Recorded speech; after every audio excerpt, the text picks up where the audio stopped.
My name is Aria Whitaker, and I'm 29 years old. On weekday mornings, I turn chaos into columns. Financial consulting sounds glossy, but it's mostly coaxing messy truths into cells that add up. I like that about numbers. If something doesn't balance, it tells you by refusing to pretend. I'd been with Liam Carter for 4 years. We weren't formally engaged, but our lives behaved like we were. We toured 2 venues just to see, argued tenderly over linen colors, and kept a shared album titled Someday that had 347 pins of centerpieces we'd probably hate in 5 years.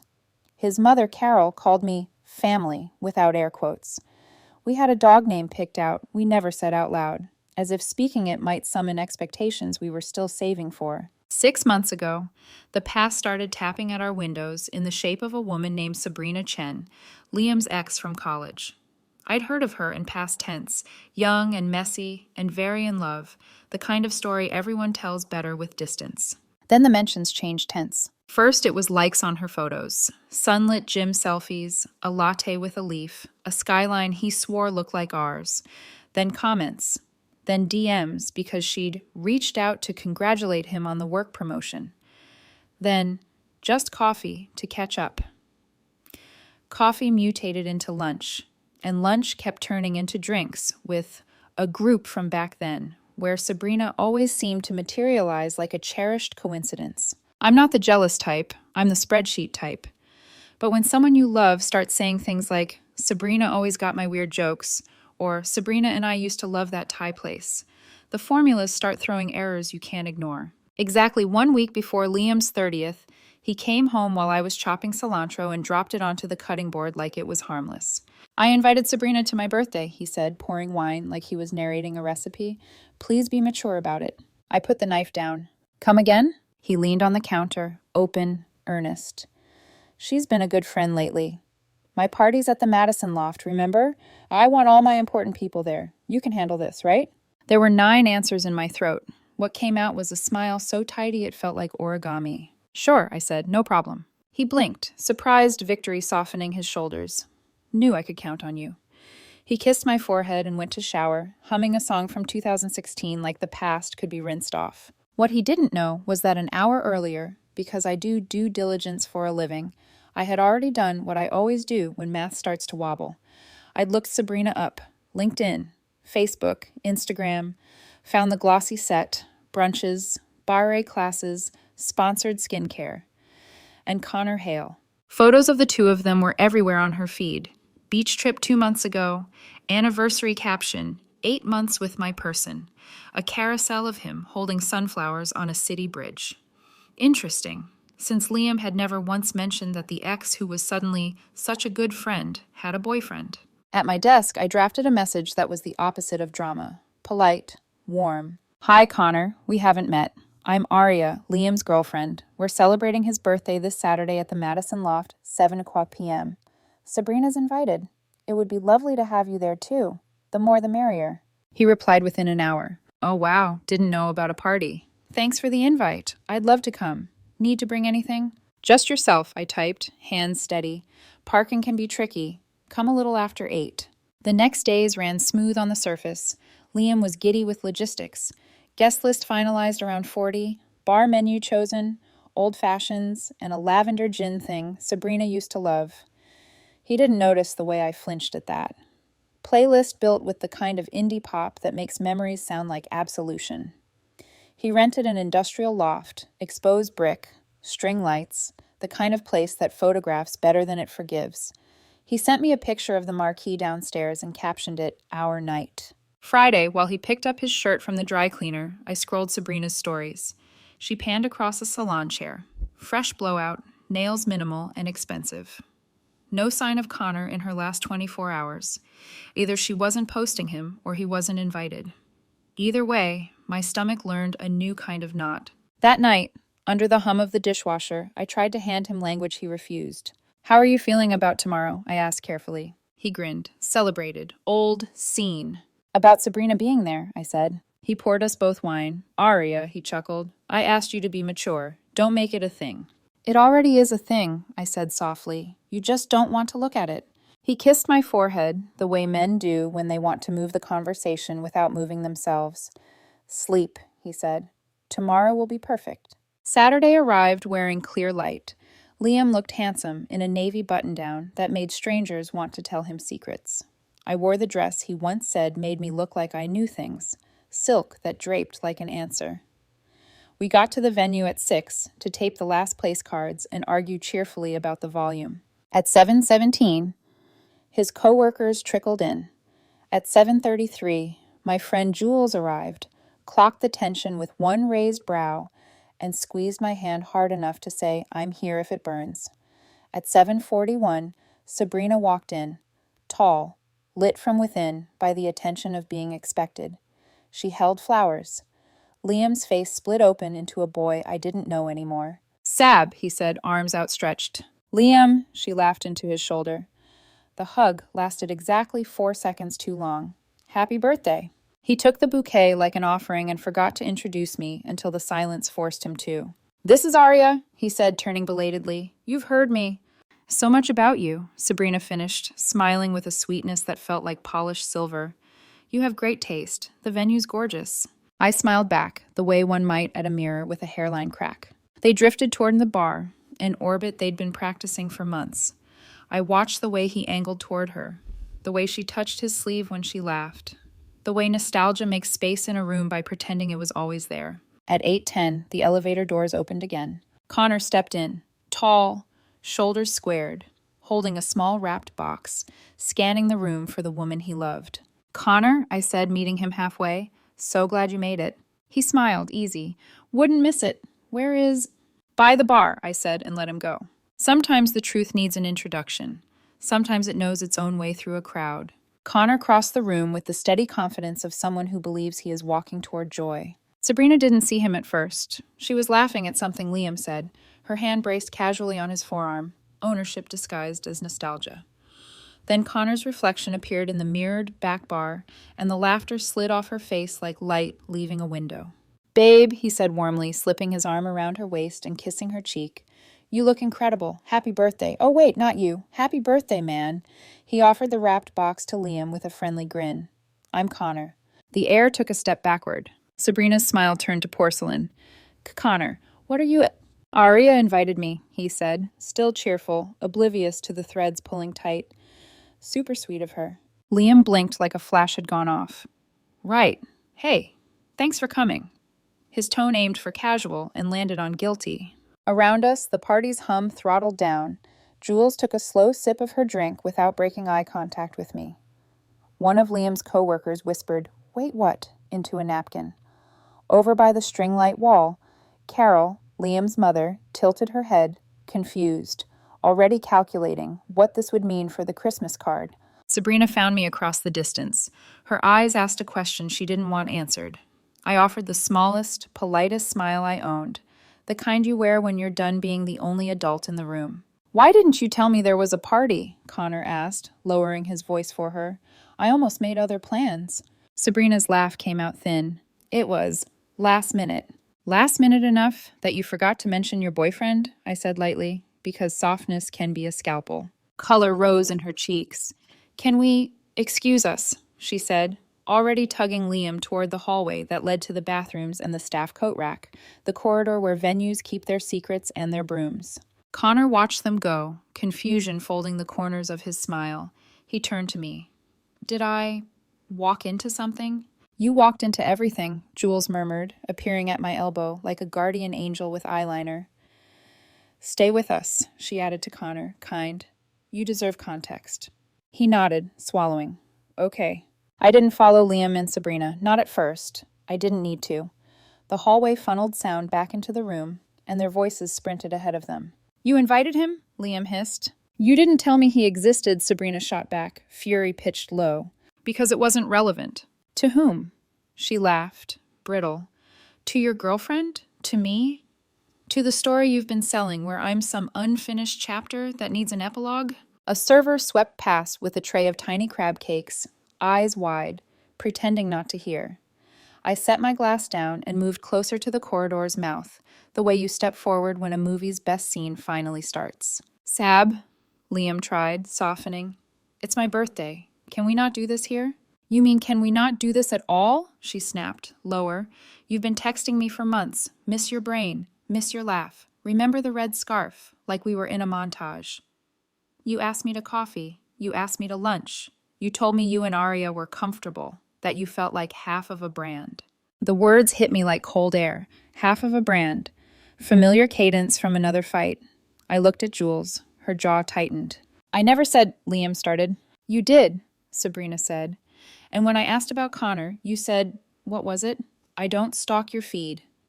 You wanted me available in your head, Liam, even if I wasn't in your life. A beat of silence. Then his voice, small and raw. You said you missed me too. Sabrina's reply softened, a dangerous mercy. I missed what we were. That's not the same as missing you. The quiet that followed had weight. I felt it settle somewhere behind my ribs. Connor's hand tightened around the gift box. The paper crinkled. He inhaled, shook his head once, as if clearing water from his ears. 3 minutes, Jules murmured. That's your moral grace period. After that, you're just a spectator. Timer's up, I said, and stepped into the corridor. They broke apart like I'd clapped. Sabrina swiped at the mascara collecting under her eyes. Liam's expression swung between anger and appeal and landed on defensive. Aria, he said carefully. We're handling it. You've been handling it, I said, for months. Look how tidy it got. Sabrina straightened. Inviting Connor was petty. Inviting Connor was accurate, I said. When people bring half-truths, I bring the other half. You embarrassed me, she hissed. You embarrassed yourself, I said, not unkindly. I just dimmed the lights. Liam's mouth pressed into a line. Can we please go back and salvage my birthday? From what? I asked. The truth? He flinched. Sabrina exhaled, a rasping little laugh that wasn't joy. Whatever this is, I won't be triangulated in it. She brushed past me with a murmur that might have been happy birthday if you squinted. Her perfume trailed regret and citrus. I watched her head for the door, watched Connor catch up. He touched her elbow gently. We can talk outside, he said, voice steady and wrecked. Please don't, Sabrina whispered, which is the same as yes when you've already stepped through the wrong door. They vanished into the elevator's mirrored mouth. When I turned back, Liam had that look. Boy lost in a store aisle, insisting the shelves moved. You set me up, he said. No, I said. You set the table. I put out plates. We walked back into the party. Music tried to do its job. Conversations forgot how. Carol materialized with the kind of smile mothers reserve for public disasters. Everything all right? She asked, voice velvet over glass. Working on it, I said. Liam, she pressed. Fine, he lied. Just a misunderstanding. Jules appeared at my shoulder. Translation, earthquake. Liam moved behind the bar, poured himself something dark and steady, and downed it like a dare. I joined him, not for the drink, but for the distance 2 feet of wood can give you. Why didn't you tell me she had a boyfriend? I asked, conversational, like we were discussing garnish. He stared into the bottle's neck, because it didn't matter. To whom? He didn't answer. Here's what matters, I said softly, so only he could hear. You've been having an emotional affair. You can dress it in group hangs and old jokes, but it still fits the definition. If I'd done it, you would have named it immediately. His jaw worked. I didn't touch her. You didn't have to, I said. You handed her a microphone. Across the room, someone laughed too loud at an empty joke. The DJ, sensing weather, pivoted to something upbeat that bounced off the brick and fell flat. Liam set the glass down too hard. You invited him to humiliate me. I invited him to include him, I said evenly, because you excluded him from the story you've been living. Because you excluded me too. His eyes flashed. I asked you to be mature. I was, I said. Maturity tells the truth out loud. For a moment, neither of us moved. Then he turned away, talking to anyone who wasn't me. Laughter turned up to drown out consequence. The party tried to pretend itself back to life and failed. People left in waves. First the coworkers with polite excuses, then the college friends who hugged me a second longer than necessary, then Carol, lips tight, promising to call tomorrow when everyone's had a sleep. At 9:12, Jules touched my arm. Want me to stay? I'm okay, I said. Okay enough. She kissed my cheek and slipped away. The loft felt bigger without the crowd, like a dress 2 sizes too large. I found Liam by the window. The city lit his profile kindly. Do you want to come home with me? I asked. Or with your memories? He flinched like I'd pressed on a bruise. Home, he said after a beat, weary. But can we not talk tonight? We'll talk, I said. Maybe for the first time. The last guest trailed to the elevator. The string lights hummed. Somewhere down the hallway, a broom fell, and no one rushed to pick it up. The truth had arrived, held up a mirror, and refused to leave quietly. Sunday felt like the morning after an earthquake. Everything still standing, but not quite aligned. Liam hadn't come home that night. His toothbrush was missing from the bathroom, his jacket gone from the hook. A text arrived at 3:17 a.m. Short, defensive, unfinished. You didn't have to make a scene. I'll stay at my sister's. I stared at it until sunrise, then closed my phone. There's no point arguing with someone who still thinks exposure is worse than the lie itself. By Monday, our story had already become community property. Mutual friends texted polite versions of what happened. His coworker DM'd me. He looked like a ghost today. Even Carol called that evening, her tone sugar-dipped steel. Aria, sweetheart, I just want to understand. Liam says you blindsided him in front of everyone? I included someone who had every right to be there, I said quietly. Sabrina's boyfriend. A pause. I didn't even know she was seeing anyone. Neither did Liam. Carol exhaled, that soft sound mothers make when they realize their sons aren't innocent, but don't know how to say it out loud. He's hurting, she said. So am I. I know, she whispered, but you didn't have to humiliate him. I smiled into the silence. He humiliated himself, Mrs. Carter. I just made sure there were witnesses. Tuesday evening, the door unlocked. He walked in like a tenant whose lease had expired but hadn't found anywhere else to go. He looked smaller, or maybe just less defended. Can we talk? He said. I gestured to the couch. That's what adults do, right? We talk. He sat, elbows on knees. I get that you felt disrespected. I do. But you could have just told me instead of turning my birthday into a mirror, I interrupted, because that's what it was. You didn't like the reflection. His jaw tightened. You wanted to hurt me. I wanted you to see me. There's a difference. He ran a hand through his hair. Do you really think I was cheating? I took a breath. Emotionally, absolutely. He scoffed. We were just reconnecting, talking. Right, I said softly. About how comfortable we've become. How you missed her laugh. How you didn't stalk her feed. Which was convenient, since that's where her boyfriend lives. He looked up sharply. You listened to us? No, I heard you. I didn't need to eavesdrop. You were living the confession in plain sight. Liam rubbed his temples. You made me look like a monster. I didn't make you anything, I said. You showed everyone what you already were, a man testing how close he could stand to fire without getting burned. For a moment, neither of us spoke. The air hummed with all the things we'd ignored for months. Finally, he said, You planned this. Yes, I admitted. I wanted the truth to happen where it couldn't be deleted. He leaned back, defeated. Do you even want to fix this? I looked at him, really looked. The man who used to warm my coffee mug before pouring mine first. The man who once stayed up until 4 a.m. building IKEA furniture so I wouldn't have to. The man who, somewhere between nostalgia and ego, forgot the difference between being remembered and being chosen. I don't know, I said. I loved you. But I'm not sure I still trust you, and love without trust is just noise. He nodded slowly, eyes glassy. I never meant to hurt you. That's the problem, I said. You never meant to. You just didn't mean not to, either. He looked like he wanted to argue, but instead he stood. I'll grab my things. Take your time, I said. We both need space to see who we are without each other's shadows. He packed quietly. Clothes, chargers, the hoodie I used to steal. At the door, he hesitated. You think I'm a bad person? No, I said. I think you're a good person who got lazy. That's worse. He nodded once and left. The click of the lock sounded final. 3 days later, Jules dropped by with takeout and a look that said she'd already heard everything. So, she said, opening the cartons, how does it feel? Like cleaning out a wound, I said. Necessary, ugly, honest. She raised a brow. Would you do it again? In a heartbeat. We ate in silence for a bit, chopsticks tapping like punctuation. You know, Jules said eventually, people think revenge is loud. But what you did, inviting Connor, that was precision. Clean.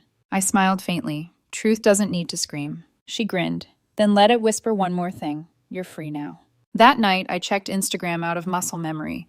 Sabrina's account was private. Connor's wasn't. New post, a photo of the ocean, captioned, Some tides don't turn back. No tags, no location, comments off. I scrolled once more, then closed the app and placed my phone face down. For the first time in months, I didn't feel curious. I felt clear. The quiet in my apartment wasn't loneliness anymore. It was relief wearing Peace's clothes. 2 weeks later, the world looked exactly the same. Traffic still humming outside my window, invoices still needing approval, my favorite barista still remembering my order. But everything inside me had shifted half an inch to the left. That's all heartbreak really is. The same life, misaligned. Liam texted once, "I miss you. Can we talk?" I stared at it until the screen dimmed. Then I typed back, "We already did," and left it there. The ring sat on the counter for a few days, silver catching light, a reminder that some promises expire quietly. On the fourth morning, I slipped it into a small velvet pouch, the same one it came in, and placed it at the back of my desk drawer beside an old passport and a box of receipts I keep for just in case.